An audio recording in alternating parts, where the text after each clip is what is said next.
Hi guys, welcome po ulit sa ating channel. Sa video ito ay ipapakita ko sa inyo kung paano magpadala ng bagahe from Visayas to Luzon sa pamamagitan po ng forwarders. Tara po, panoorin natin.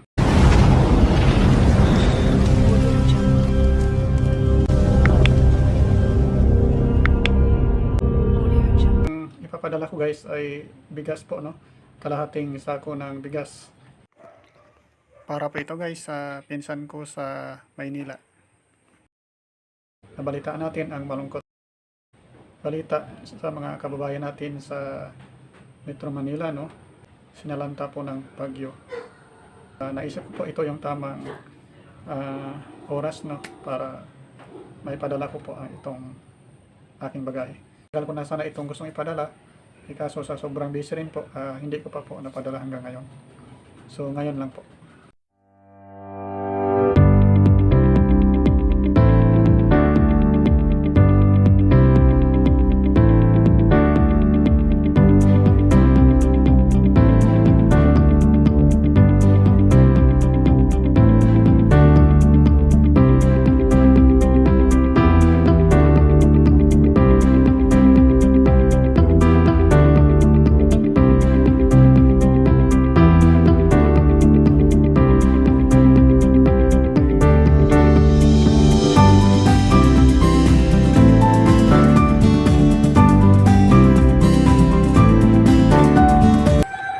Yan guys, no?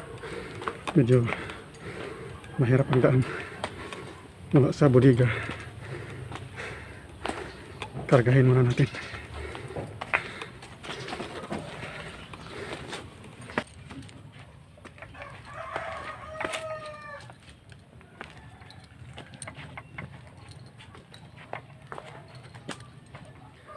Medyo paon po ang daan kaya medyo hiningal tayo. Dahil mahirap po ang daan guys, magmumotor lang muna tayo.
nandito na tayo guys. Pasok tayo sa loob.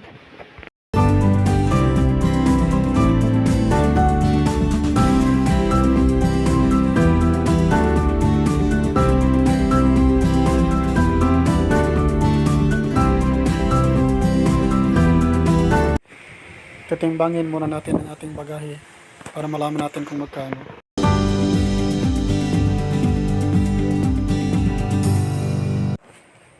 Tapos pilapan natin guys, saka ibigay po sa counter. Pagkatapos po ay bibigyan nila tayo ng resibo. So yan lang po, tapos na. Hanggang dito na lang muna tayo guys. Maraming salamat sa panonood ng ating video. Hanggang sa muli po. Salamat sa suporta. Bye bye.